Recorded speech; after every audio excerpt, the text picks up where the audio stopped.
Program Observation Instruments for Continuous Quality Improvement.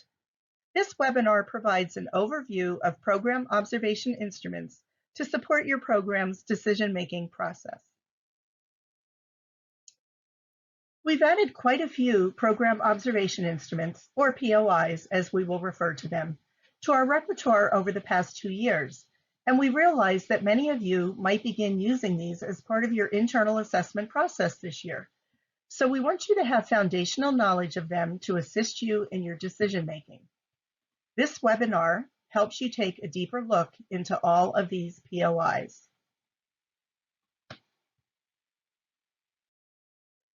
First, we are going to take a look at POIs that can be used in center-based programs. Then we'll check out those for family childcare, school age, and finally those that support leadership and management practices.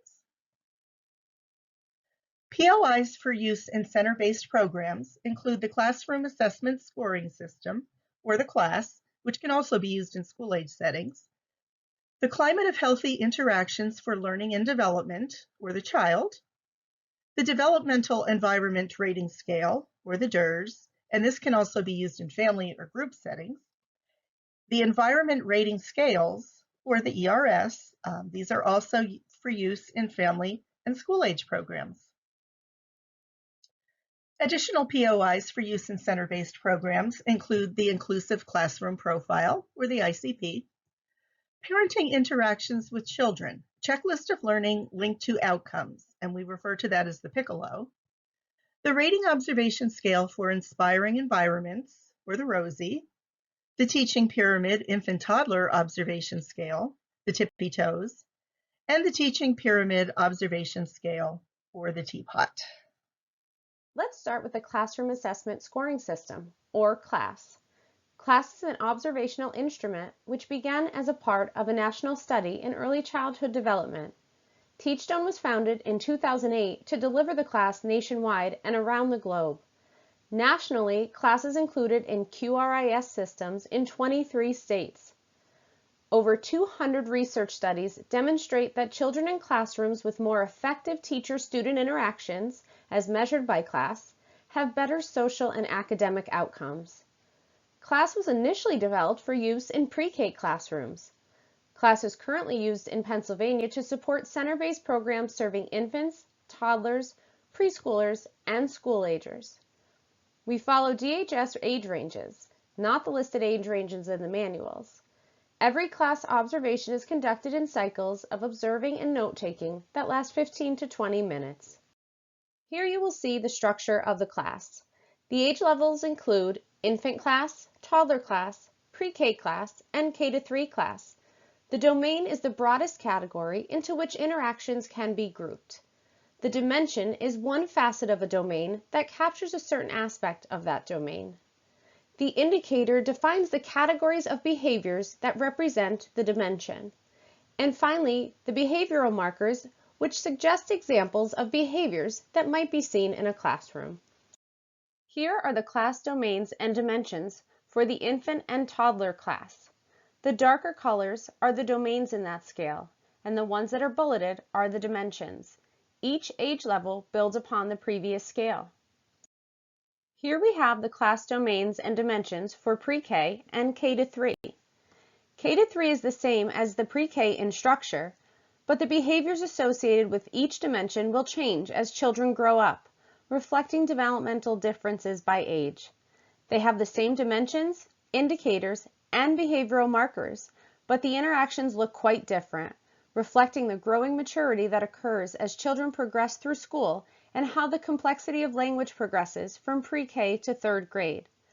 This is why the K-3 tool can be used with older school-age children, as the observer will take into account the different developmental levels of the older children. Each domain in class is measured on a 7-point scale. The low-range scores of 1 to 2 are given when the classroom interactions associated with the dimension were demonstrated in a low-quality manner, were lacking, or were rarely present. The mid-range scores of 3 to 5 are given when the classroom interactions associated with the dimension were present and effective at times, and there were other periods when interactions were not effective or were absent. The high range scores of 6 to 7 are given when the classroom interactions associated with the dimension were effective and consistently observed throughout the observation. Scores reflect the overall effectiveness of interactions in the classroom. A note before reviewing the child.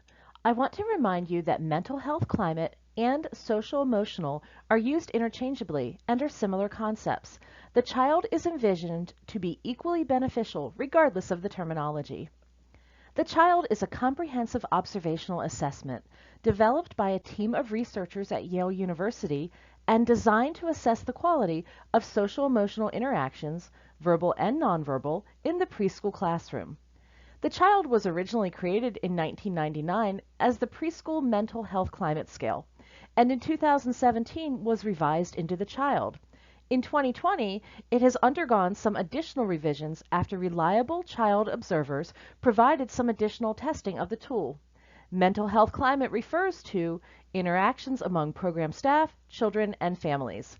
These interactions enable all to reach their full potential, cope with daily demands and stressors, and work productively in an empowering environment.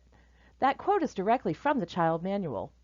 It measures pedagogy, which is the method of instruction, and affect, which are observable expressions of emotion. The child can be used in early childhood settings that enroll children ages 2 to 5 years of age. The child gathers information on discrete behavior indicators that assess all interactions, including staff-child, child-child, staff-staff, verbal and nonverbal behaviors, and overt and subtle cues, and issues of equity and inclusion. The child has 9 dimensions, or big buckets of behaviors. Within each dimension are several items. Let's take a look at the 9 dimensions and their expectations. The first is transitions.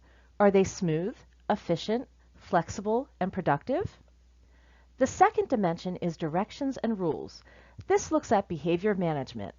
Is there modeling and enforcing clear, consistent, and developmentally appropriate rules of conduct? Are proactive and positive behavior strategies applied?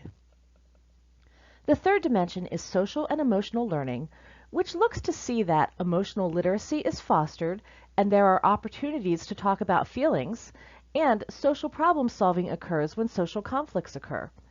It also looks to see that there is relationship skill building between children and facilitated by staff modeling and effective praise when children are working well together.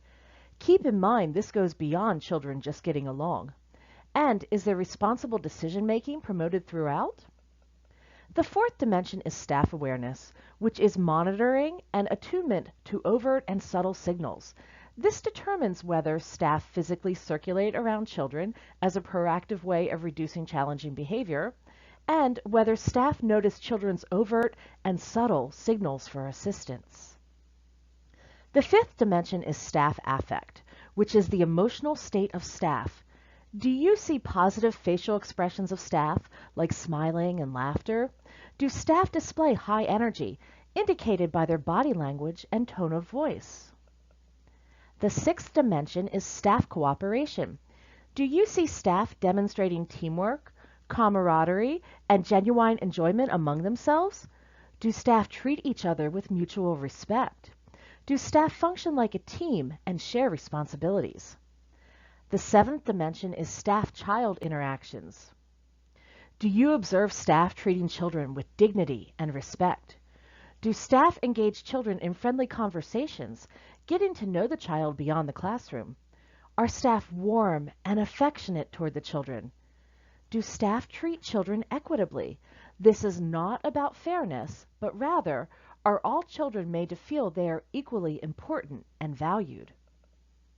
The eighth dimension is individualized and developmentally appropriate pedagogy. This looks at holistic development through a child-centered and individualized approach. Things to look for include, do staff provide appropriate individualized support and feedback to children? Do children's interests, motivations, and personal experiences and backgrounds drive the direction of activities and lessons? Do children feel safe expressing their ideas, thoughts, and feelings? Do staff ask questions requiring more than a one-word response? Do staff encourage self-expression? And do staff provide rich, engaging activities? The ninth dimension is child behaviors. Watch to see if children display positive affect and energy, whether children self-regulate their emotions, and if children engage in positive interactions with peers and staff. Observations are completed in 20-minute coding blocks where the observer watches and takes notes. When the 20-minute block is completed, it is followed by a 5 to 10-minute block of time for scoring based on review of notes and observed behaviors. Once scoring for that block is completed, the next coding block begins. Each coding block is treated independently of the other blocks. And, just a reminder, all classroom staff are included in observations. The child assesses all observed behaviors and interactions using a quality spectrum of undermining, baseline, and promoting. Undermining includes behaviors that consistently and severely undermine mental health. Baseline are normal behaviors, and promoting includes behaviors that exceedingly and consistently promote mental health. There is no book you can purchase for the child. It is available only to trained and reliable observers. However, there is a practitioner's guide that we are piloting for Yale. For programs who decide to use the child for their internal assessment and commit to continued work with the assessor, we can provide the practitioner's guide free of cost. This guide contains all of the information from the child tool, reflective questions, and other activities to assist you as you work toward using child practices for CQI. The Developmental Environment Rating Scale, or the DURS, was developed based on research by the National Center for Montessori in the Public Sector, initially for Montessori environments. However, many of the concepts and behaviors can be observed in a variety of early childhood environments or educational settings. The fundamental purpose of the DURS is to provide a detailed and multidimensional view of what actually occurs inside classrooms, particularly classrooms directed towards supporting optimal human development. The DURS is a classroom observation instrument which measures qualities such as patience and persistence in children, precision and clarity in lessons, and order in the environment, which support the development of executive functions, literacy, and social-emotional learning. DURS can be used for continuous quality improvement by conducting pre- and post-assessments and to inform teachers of strengths and areas for improvement. It may also be used by peers to provide valuable feedback.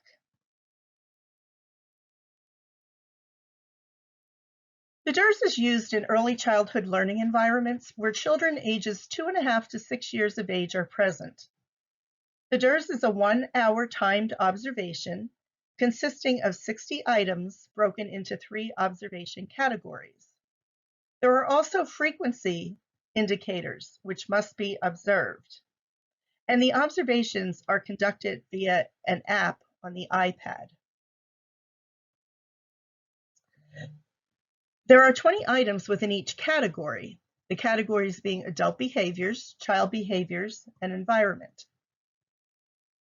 Frequency indicators look for and track the frequency that specific behaviors or attributes occur for children and teachers 90 seconds at a time throughout the observation. All indicators are scored on a 0 to 3-point scale. The observer scores based on the presence, magnitude, and frequency of observed behaviors within that 60-minute time sample.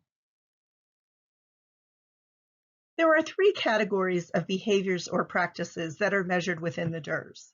They include child behaviors, adult behaviors, and environment.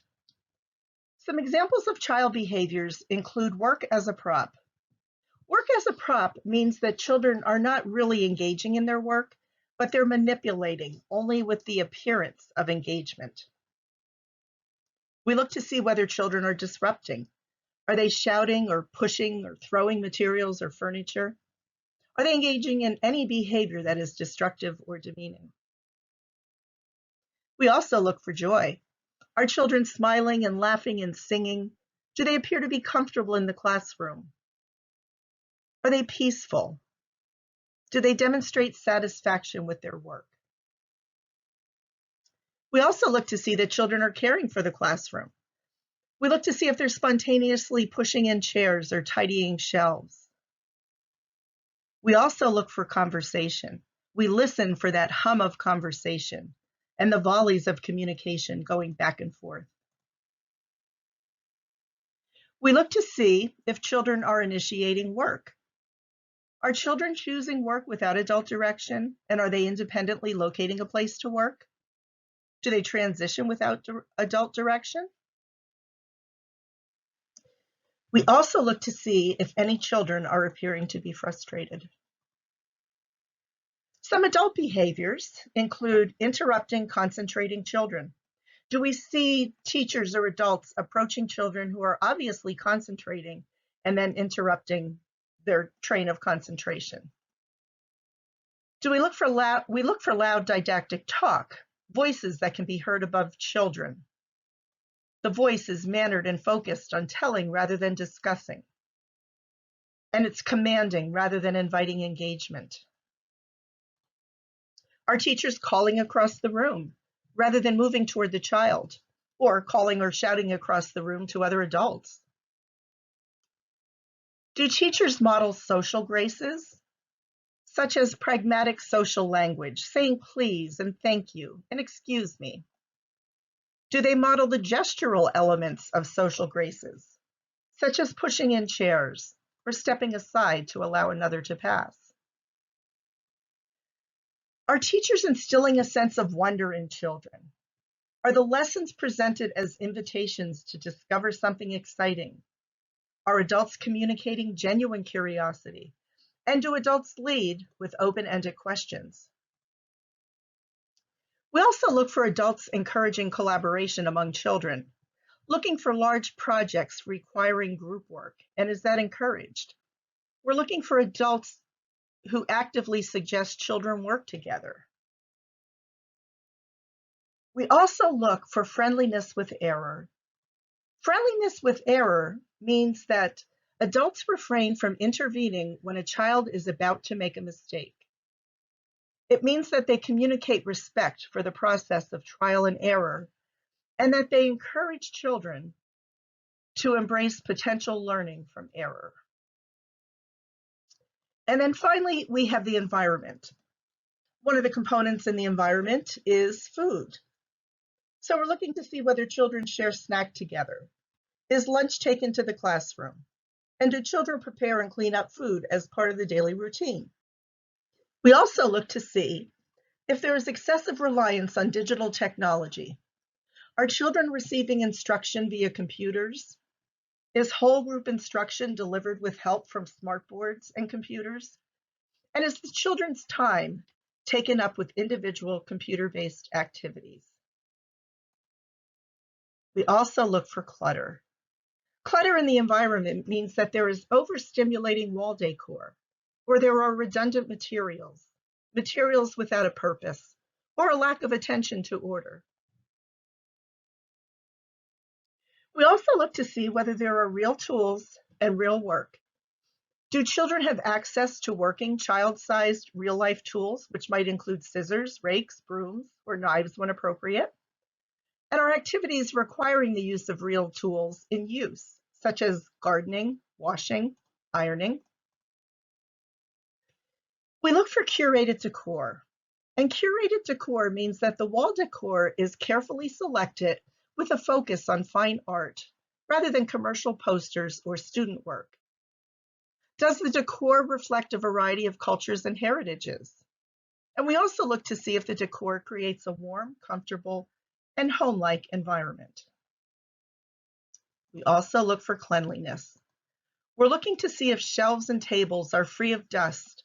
Are all the surfaces clean? Has the garbage been emptied?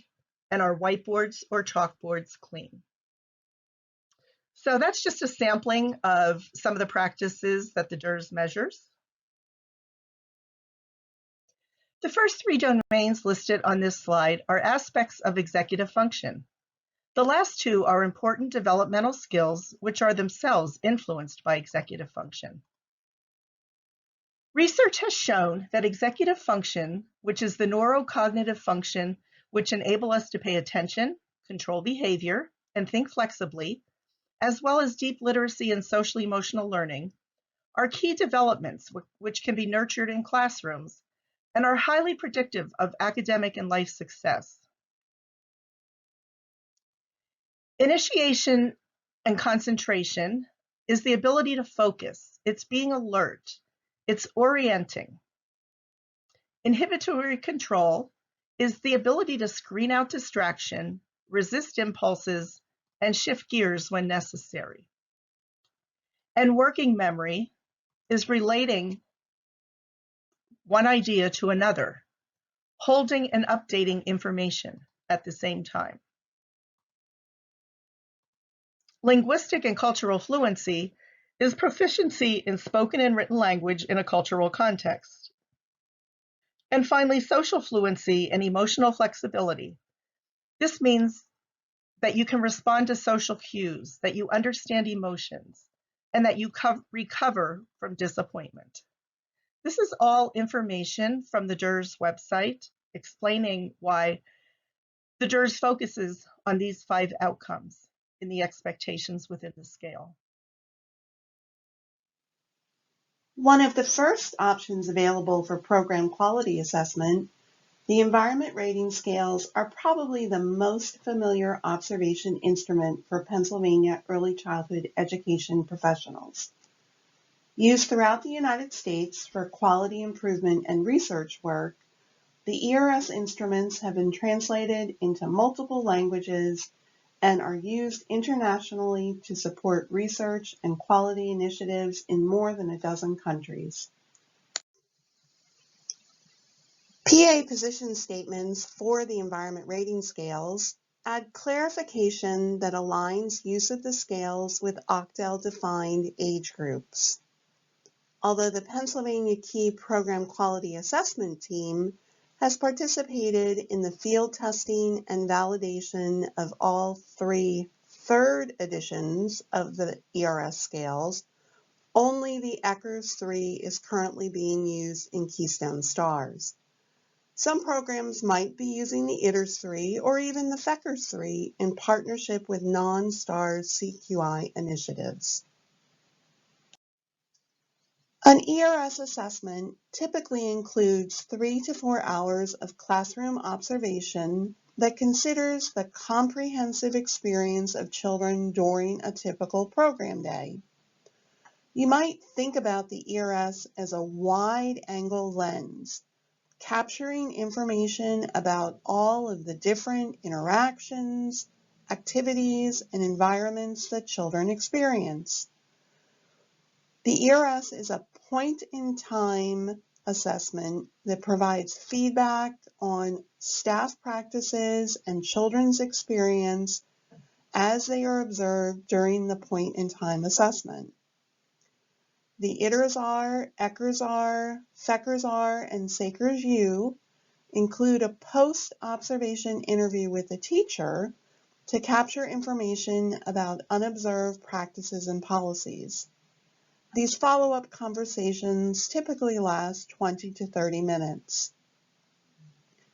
The ERS 3, ERS 3, and FECRS 3 are also point-in-time assessments, but utilize a 3-hour time sample, and only the practices and experiences that are observed during the time sample are considered. Although a few orienting questions are asked for the 3rd edition scales, there is no teacher interview. The ERS uses a 7-point rating scale ranging from inadequate, when it is observed that children's developmental needs are not being met, to excellent, when enhanced developmentally appropriate and responsive practice is observed.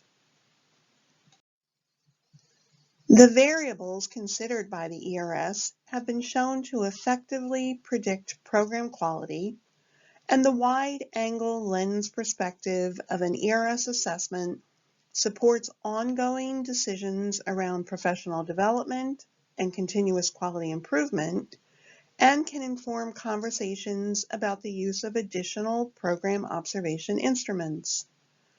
Targeted research using the environment rating scales shows the impact of program quality as quantified by an ERS score on how children develop certain aspects of competence, such as executive functioning, which includes inhibition, focus, and memory development, language ability, math readiness, and social skills. However, it is important not to overemphasize the rating of an individual quality indicator or ERS item. No one component of the program is more or less important than the others, and high quality is not defined as achieving all 6s and 7s. The results from an ERS assessment create a roadmap to quality, and high quality programs will fall within a score range that represents overall balance. The Inclusive Classroom Profile, or ICP, is a structured observation rating scale designed to assess the quality of daily classroom practices that support the developmental needs of children with disabilities within early childhood settings. Inclusive refers to programs that include at least one child with an identified special education need. The comprehensive assessment with ICP takes between 2.5 to 3 hours to complete, with an additional 20 minutes for an interview and a documentation review. So the ICP consists of 3 components: the observation, the interview, and then a documentation review.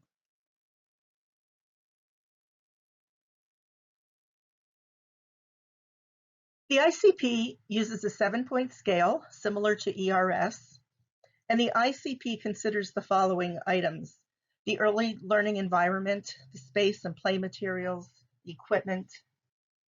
It also looks at adult-child and peer relationships, transitions, behavioral support, and the use of adaptive planning, and family program partnerships. We'll take a deeper look into all of these on the next slide. The ICP scale is organized around 12 practices or items that have the strongest research base for supporting the education and development of young children with disabilities in inclusive settings. The majority of the ICP items are assessed through direct observation of daily routines and practices, both inside and outside the classroom. The ratings on the ICP items indicate the extent to which all adults adapt the classroom's environment, activities, and instructional support in ways that encourage access and active participation in the group, through adjustments that might differ from child to child. Now let's provide a brief overview of each of the items. The first item is adaptations of space, materials, and equipment. And this item looks at the quality of environmental adaptations and adult strategies for supporting children's access to and use of the classroom's physical space, materials, and equipment. And it also assesses the extent to which the adults intentionally organize and adjust the physical space and materials throughout the day to support children's learning and social experience. And assessment of this item considers both indoor and outdoor spaces. The next item is adult involvement in peer interactions.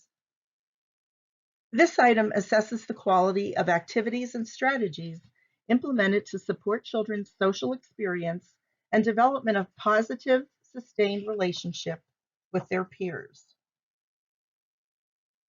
The third item, adults' guidance of children's free choice activities and play, assesses the quality of practices that are aimed at supporting children's engagement in both individual and social activities and play. The fourth item, conflict resolution, and this can also be scored not applicable if there are no conflicts that rise to the occasion of the teacher needing to intervene, then this would be marked NA. However, if you are assessing it It looks at the quality of adult support during incidents of observed peer conflict, as well as practices for preventing persistent peer conflict. And again, most of these indicators are scored once an adult has intervened to support children's peer interactions. We're not really looking at those minor conflicts that children are able to resolve on their own. The fifth item is membership. And membership measures the quality of practices that promote equal opportunities for children to assume various roles and responsibilities in the classroom, to create a sense of belonging, and a social climate in which individual differences are accepted and understood. So membership is really feeling like you are part of that classroom. The sixth item, relationships between adults and children, measures the quality of social interactions and relationships between adults and children by measuring the extent to which adults engage in responsive, reciprocal, and sustained social interactions with children. So we're looking at those verbal and nonverbal interactions that are sustained and reciprocal. Item 7 is support for communication. This item assesses the quality of supports for encouraging and supporting the children's language and communication skills. Adaptations of group activities is item number 8, and that can also be scored not applicable when appropriate. And this one assesses the quality of adaptations during whole and small group activities that are structured, that are led by an adult, and that require children's participation. So for example, it could include circle time, book reading, group cooking, group music, art activities, and adult-led small group. And as I mentioned earlier, if the program does not involve any planned group activities, then this can be marked not applicable. Item 9 is transitions between activities. And item 9 is looking at the quality of provisions and strategies for promoting smooth transitions between activities and supporting children who experience difficulty during those transitions. So we're looking for adults who are supporting children throughout the day as they make those numerous transitions. Item 10 is feedback, which measures the nature, the frequency, and the type of feedback that is offered to support children's positive behavior, efforts, learning, and development. And again, this item we're looking for, it can be either verbal and nonverbal feedback that's just contingent upon each child's developmental level. Item number 11 is family practice and partnerships. This takes a look at the policies and the procedures that are implemented to encourage and foster partnerships between the children's setting and their families. And then item number 12, the last, is monitoring children's behavior. And this item measures the quality of procedures in place and implemented practices for monitoring children's learning toward individualized goals. And for this one, documentation needs to be provided and reviewed for quite a few of the indicators. But this item is looking at multiple assessment methods, individualized intervention plans, and that class have access to some of the reports and the intervention plans and the assessments that may be done by external partners. So that's a brief overview of each of the 12 items. And you can see we've put it into a little bit more of a layman's types terms on the chart on this slide. Parenting interactions with children, checklist of observations linked to outcomes, or the Piccolo.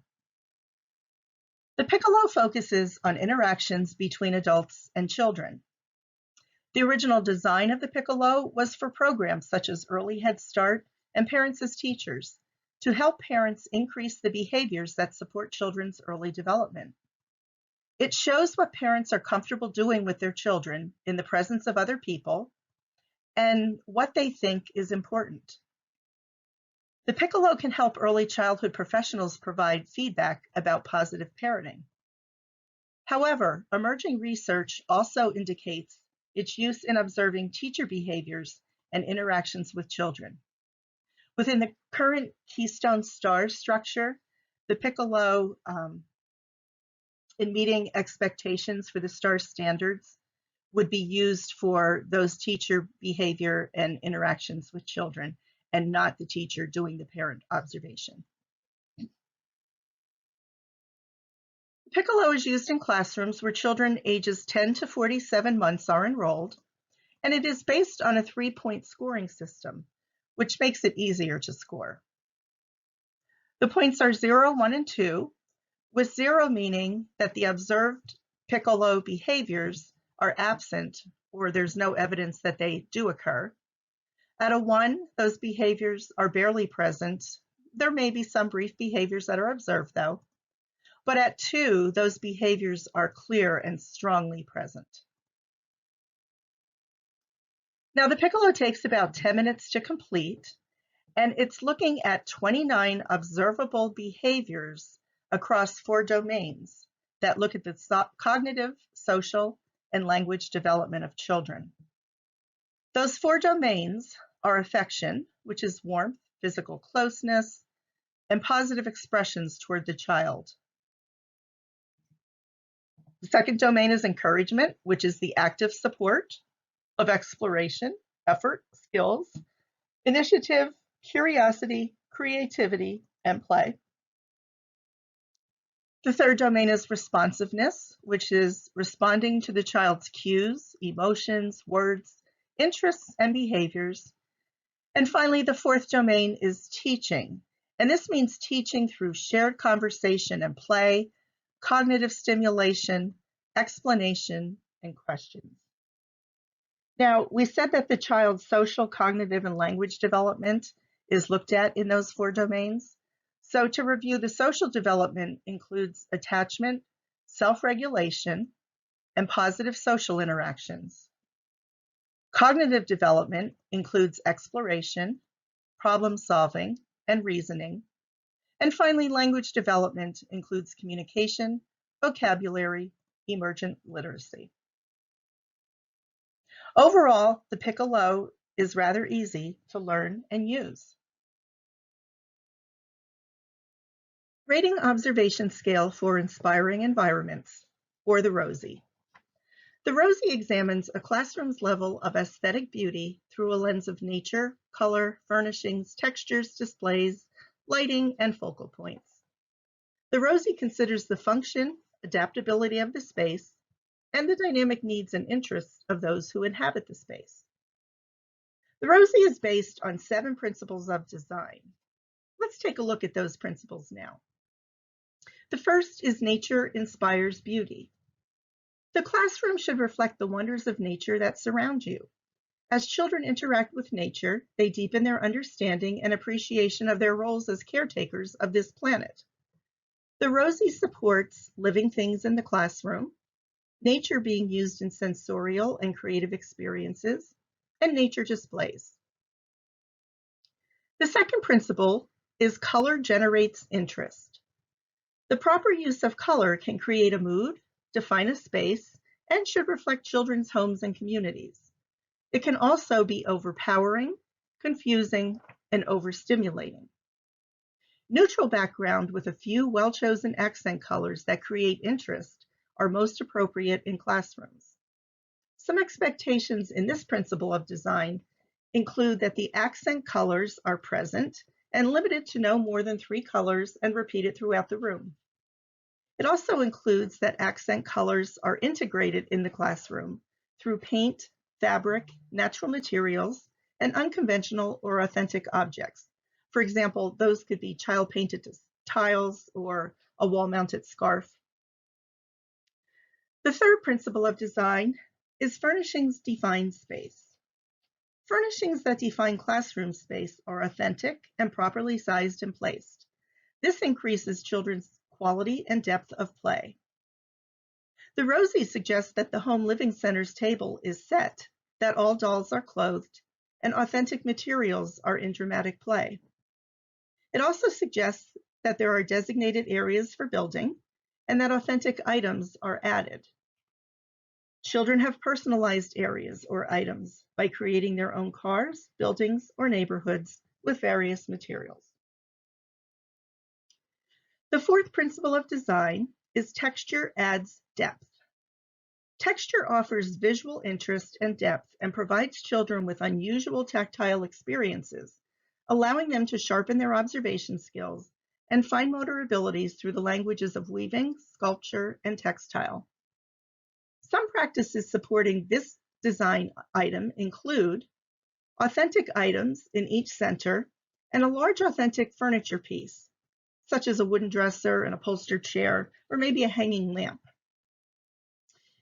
It also expects that furniture pieces are in proportion to each other and that they are the right size for the space and that they're balanced by similarly sized furnishings. For example, a rug fits within the learning center where it's placed.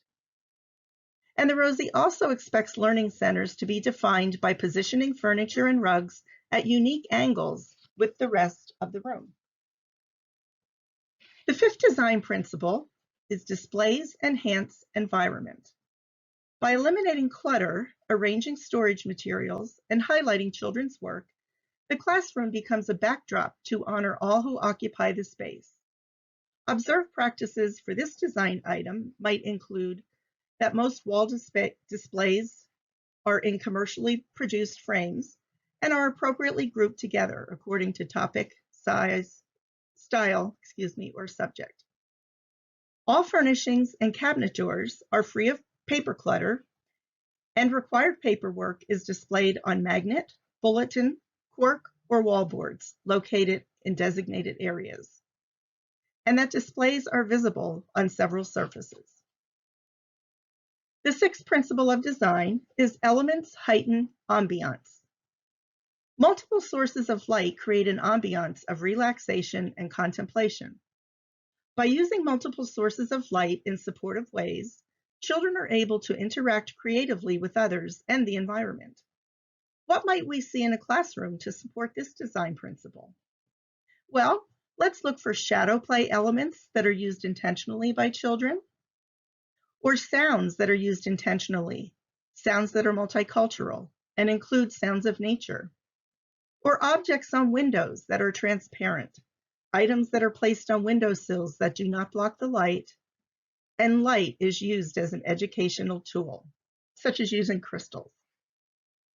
Our seventh and final design element is focal points attract attention. When entering a classroom, a distinct focal point can highlight interactive learning centers, children's work, an architectural element, or a beautiful artifact.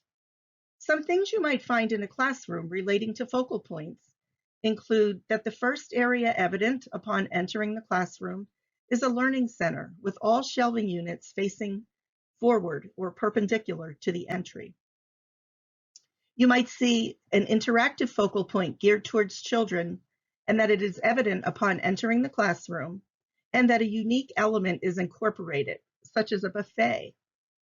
You also might see focal points enhanced by visual elements, several textural elements, and authentic pieces.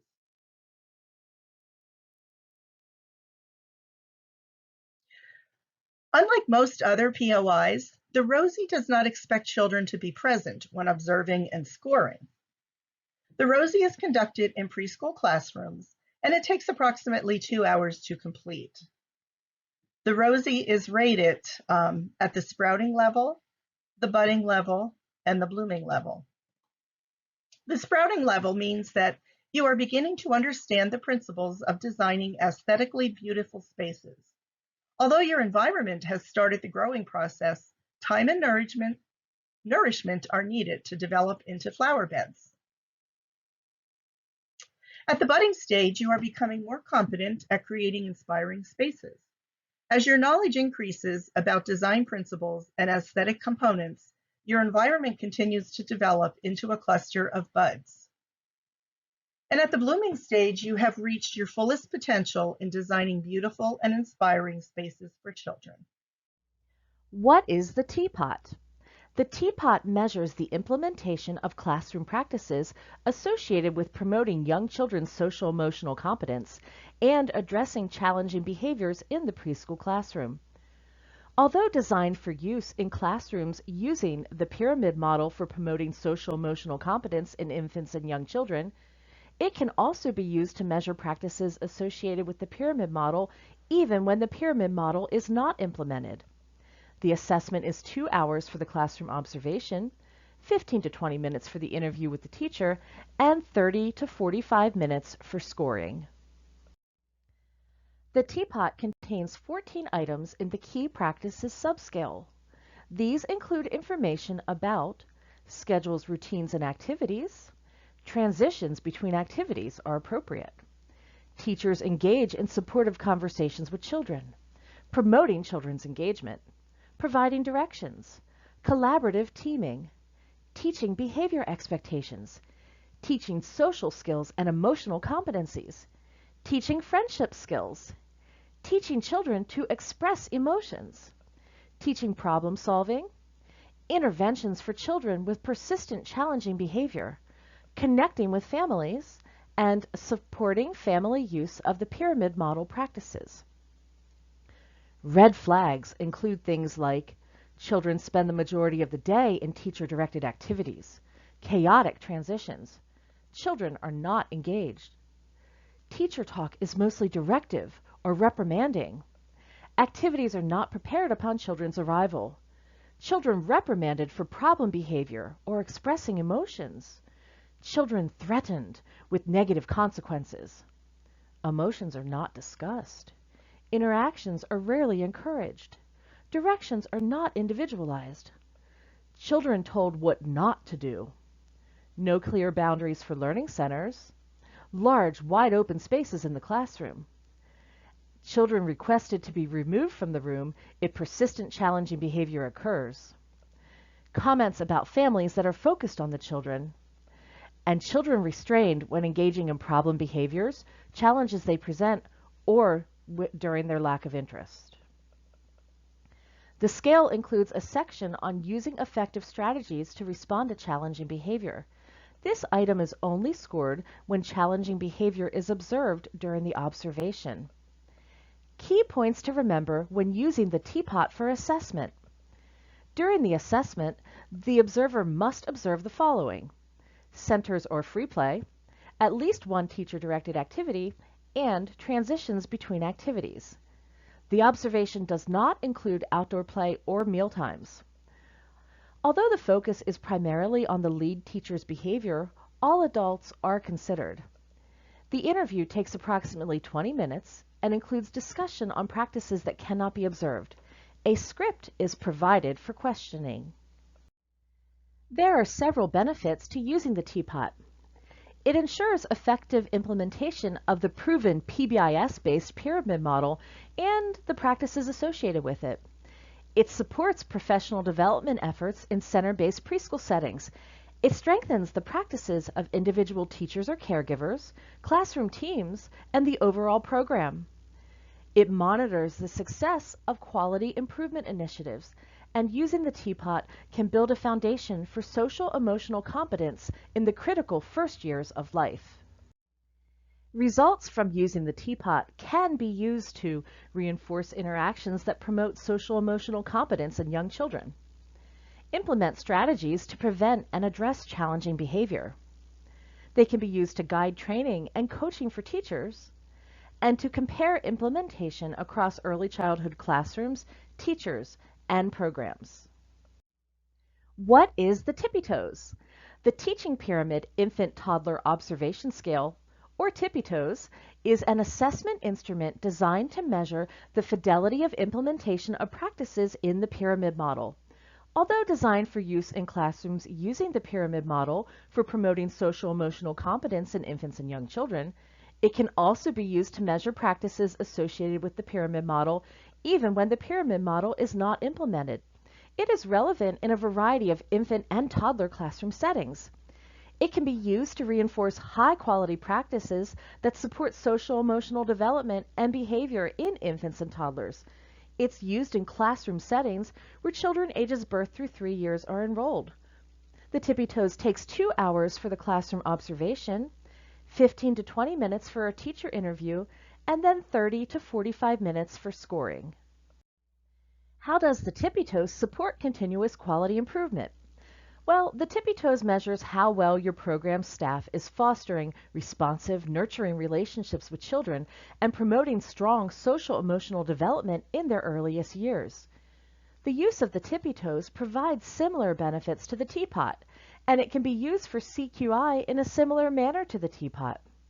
Just to review, some of those benefits include ensuring the effective implementation of the proven PBIS-based pyramid model and/or the practices associated with it, supporting professional development efforts in center-based infant-toddler settings, strengthening the practices of individual teachers or caregivers, classroom teams, and the overall program, monitoring the success of quality improvement initiatives, and building a foundation for social-emotional competence in the critical first years of life.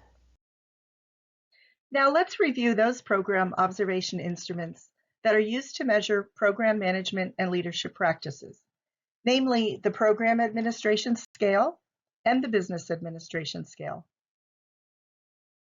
The origin of the Business Administration Scale, or BAS, was the growing professional consensus that the quality of family child care is determined by more than a provider's nurturing heart and caring interactions with children. The research indicates that providers who utilize effective professional and business practices are more likely to view family child care as a career. The content of the BAS reflects high-quality components of family child care.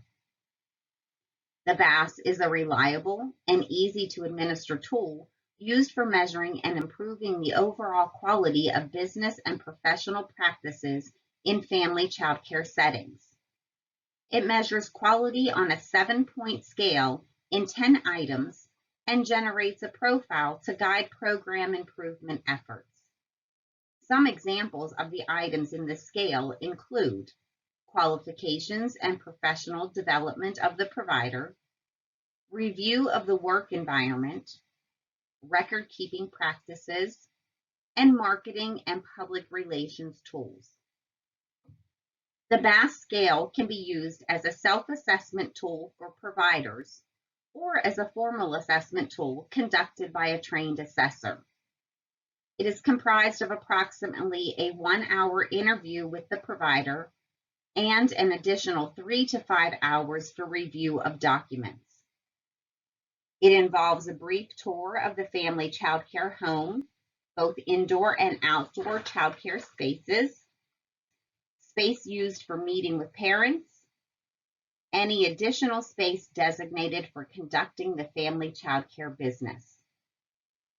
Scoring involves completing provider qualifications worksheets, reviewing documents, rating the indicators, and determining the total BAS score. The Program Administration Scale, or PAS, is a tool to help center-based directors systematically assess the leadership and management practices in their programs and use the data to develop an action plan for program improvement. Early childhood practitioners are accustomed to measuring program quality as it relates to the classroom learning environment and outcomes for children and families. But classroom quality can't be achieved or maintained without quality systems in place at the organizational level. The PAS is an organizational assessment that helps promote norms of continuous quality improvement and creates an environment where change is routine and staff are expected to always be learning and improving. The PAS is a valid and reliable tool that measures quality on a 7-point scale, the same as the environment rating scales. It is comprised of 25 items clustered in 10 subscales that measure both leadership and management functions.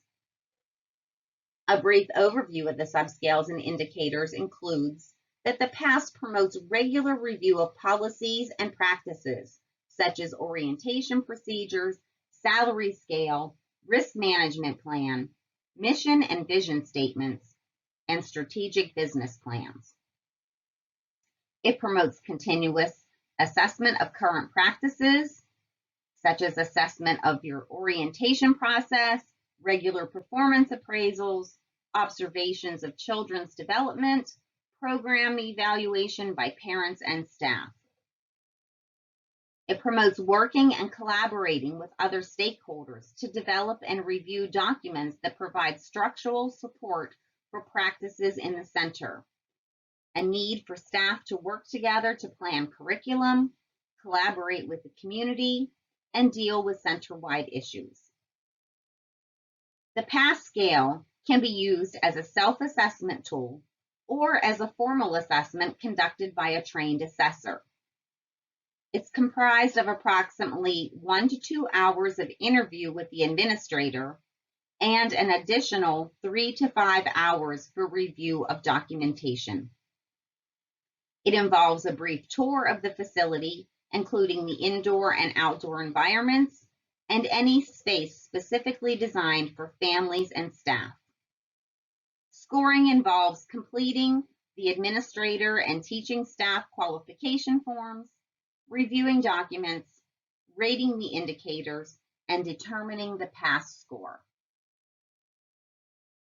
The authors of the PASS and BASS use the actual structure of the building to determine which is the appropriate tool. If the business, family child care, or group home is located in a building that was designed as a residential structure, the use of the BASS, or Business Administration Scale, is expected. If the building was designed for commercial use, the PASS, or Program Administration Scale, would be the appropriate tool.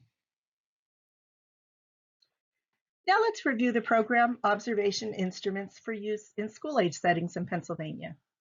The first is the Classroom Assessment Scoring System, or the CLASS, and for the school-age group, you would be using the K-3 class version. Just a reminder, we're not going to discuss the class again in this section because we did provide an overview earlier in the session.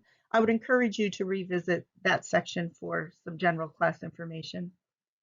Likewise, with the Developmental Environmental Rating Scale, which is also a POI that can be used in school-age programs in Pennsylvania, I would encourage you to go back and revisit that section in this session as well.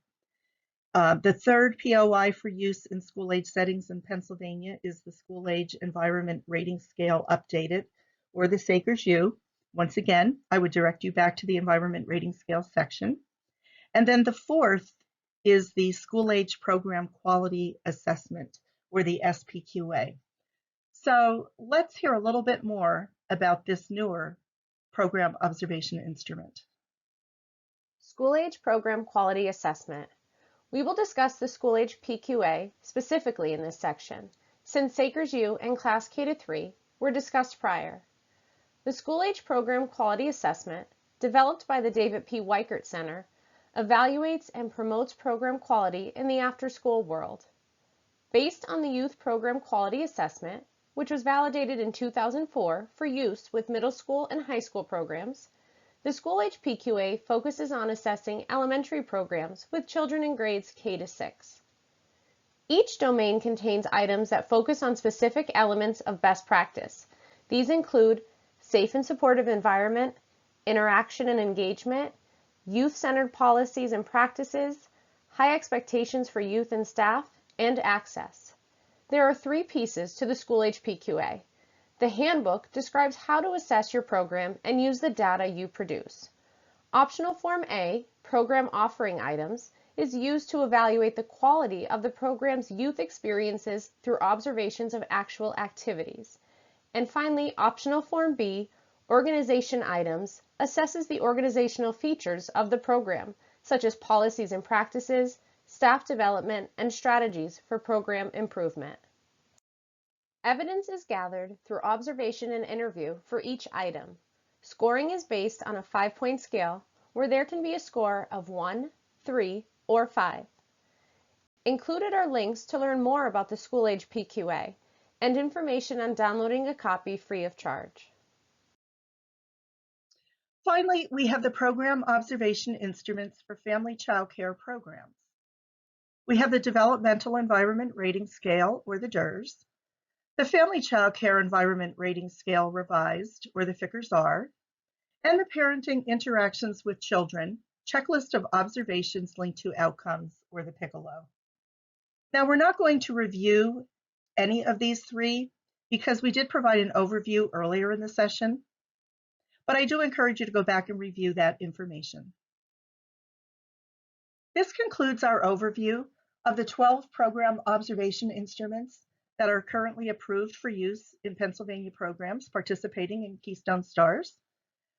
But if you're still undecided after hearing this information, or you feel that you need a more in-depth look at any of these POIs, I encourage you to check out the Program Quality Assessment Professional Development Catalog, which can be found at www.pakeys.org if you search under the Program Quality Assessment tab.